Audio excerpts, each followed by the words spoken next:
Good afternoon and welcome everybody to the 7th. Bonjour à tout le monde et bienvenue à tout le monde à cet symposium de 2017 de SIP,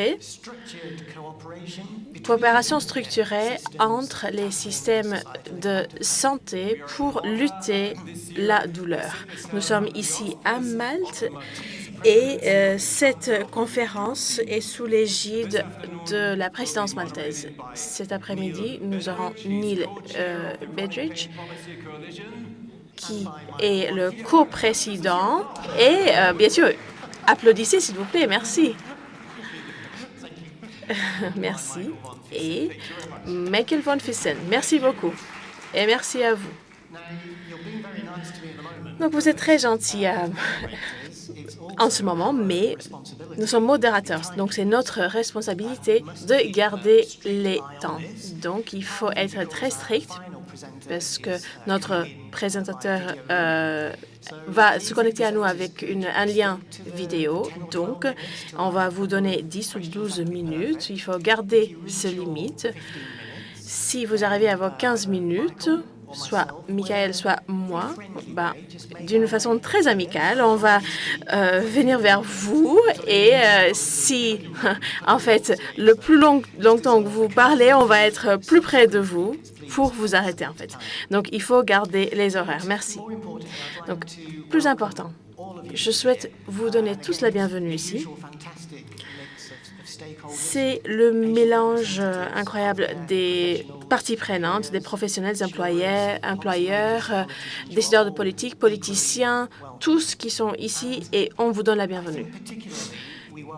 Particulièrement, on donne la bienvenue à ce mélange parce que l'impact de la douleur chronique est un grand impact, avec plus de 100 millions de personnes en Europe qui vivent avec un type de douleur chronique. 500 millions de personnes dans cette population de 500 millions.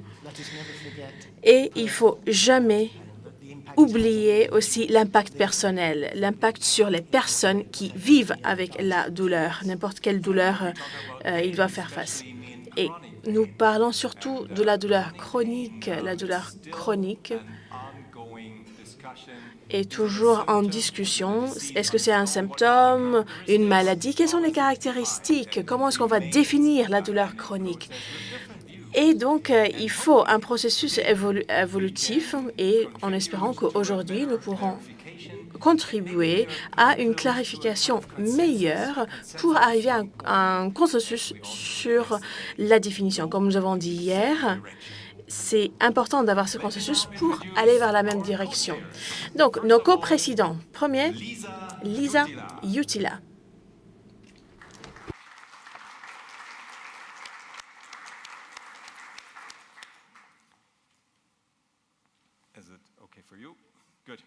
Voilà. Puis, elle vient de Pain Alliance Europe. Après, on donne la bienvenue à Miroslav Mikolajic, membre du Parlement européen. On vous donne la bienvenue. Richard Muscat de l'Université de Malte. Bienvenue. Ofted Leftride, président de ISP. Et Thomas Turner de la Fédération européenne de la douleur. Donc, juste avant de commencer avec vos présentations, peut-être nous pouvons avoir quelques introductions de votre part sur le sujet de cet après-midi, sur la définition de la douleur chronique. Donc, Lise, peut-être nous pouvons commencer avec vous. Vous travaillez en Finlande et vous êtes très actif sur plusieurs questions liées à la douleur chronique. Quelle est l'importance pour vous de la définition pour vous? Donc pour moi, personnellement, c'est important, bien sûr, mais les patients en général, pour les patients en général, c'est quelque chose d'énorme. Si vous allez voir le médecin, vous vous sortez après et vous n'avez pas de réponse. Vous allez à la maison et ils vont vous demander qu'est-ce qui va pas, qu'est-ce qui va pas. Et en fait, vous allez seulement répondre j'ai une douleur chronique, mais ça veut rien dire. Peut-être c'est quelque chose psychologique ou en fait il n'y a pas une vraie définition. Donc d'avoir une définition, c'est essentiel, et d'avoir un diagnostic, c'est essentiel pour avoir en fait cette définition. Donc, vous êtes un politicien et médecin.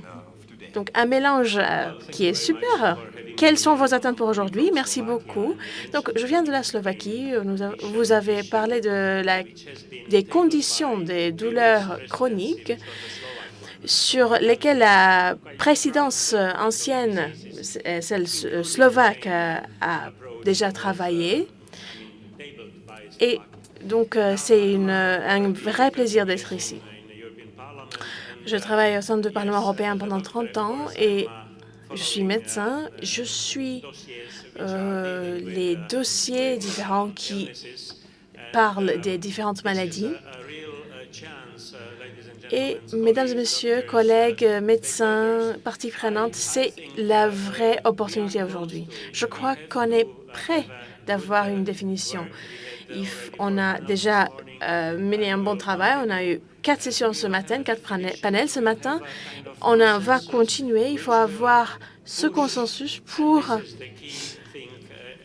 arriver à une définition. Comme j'ai dit l'année dernière, quand je travaillais sur ce thème, j'ai dit qu'il fallait aller vers les gouvernements. Donc, le gouvernement de l'Europe, c'est la Commission, pour mettre en place des politiques en commun sur les conséquences économiques, les conséquences différentes et aussi les approches différentes. Et tout ça est la responsabilité, fait partie de la responsabilité de la Commission. Dans la vidéo, on a vu des collègues du Parlement européen et ensemble, on a travaillé pour pousser la Commission pour avoir des actions concrètes. C'est très important. Merci beaucoup.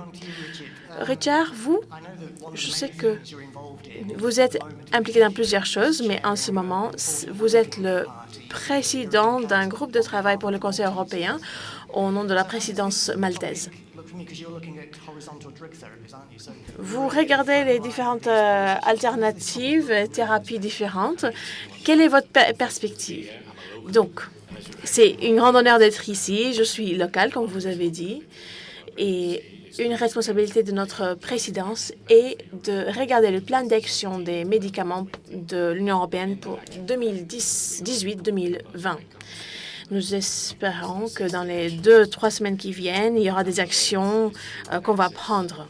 Il y a plusieurs actions. Numéro 8, en fait, c'est l'accès aux médicaments. Pour nous, c'est fondamental, c'est très important parce que le nombre de personnes dépendantes sur l'héroïne ont besoin d'avoir un accès à des médicaments. Et il faut le faire le plus près possible pour avoir des traitements pour ces gens. Le traitement aujourd'hui, ce n'est pas seulement de fournir un médicament aux personnes qui sont dépendantes pour plusieurs années et puis arrêter les médicaments. Donc, il faut avoir une continuité. Donc, je crois que c'est important que l'accès et la disponibilité deviennent de plus en plus importants et d'avoir un plan d'action en place. Merci beaucoup. Oui, donc une perspective plus large, peut-être? Quelle est votre impression jusqu'à maintenant? Ah, il y a un autre micro, voilà.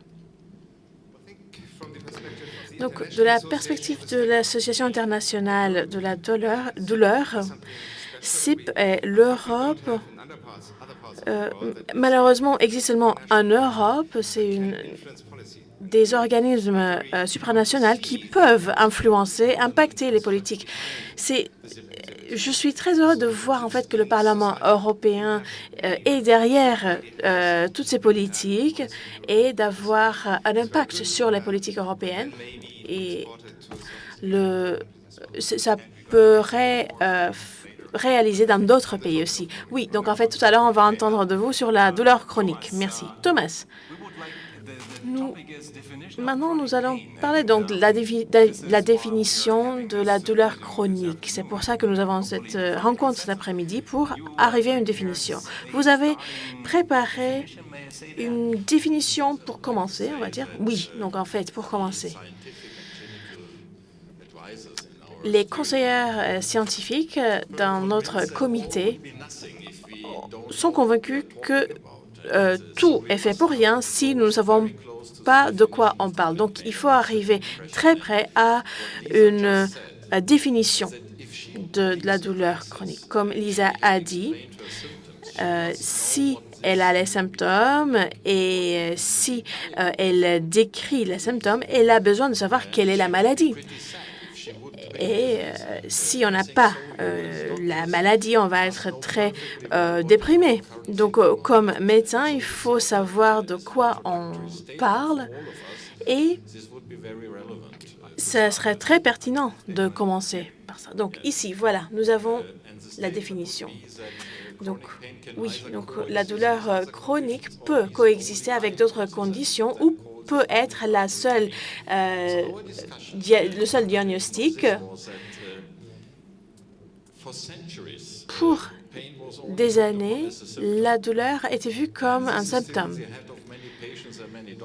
et par beaucoup de médecins et des patients. Mais bien sûr, le concept a changé peut-être. Donc, nous savons que la douleur est une maladie et nous pouvons arriver à un consensus sur la définition. Et tout à l'heure, on va parler de ça. Nous avons accepté aussi que ça, ce n'est pas une maladie primaire seulement, parce que nous avons pendant des années suggéré ça. Mais nous pouvons avoir différentes conditions de la douleur. Donc, on a vu un développement en termes des conditions de douleur chronique. Pour des différentes raisons, nous pouvons voir le développement de la douleur aussi. Donc, nous avons le pouvoir de trouver une définition sur ça, et nous avons aussi le pouvoir d'améliorer la situation et d'impliquer les patients, les collègues, les décideurs de politique. Si on est sûr de quoi nous parlons, nous pouvons arriver à une définition. Oui, donc vous allez présenter une présentation tout à l'heure. Donc voilà, c'était votre introduction, on va dire. Donc, il y a beaucoup de choses sur lesquelles nous pouvons parler. Donc, les cours précédents, vous pouvez reprendre vos places et on vous revoit pour vos présentations. Merci beaucoup.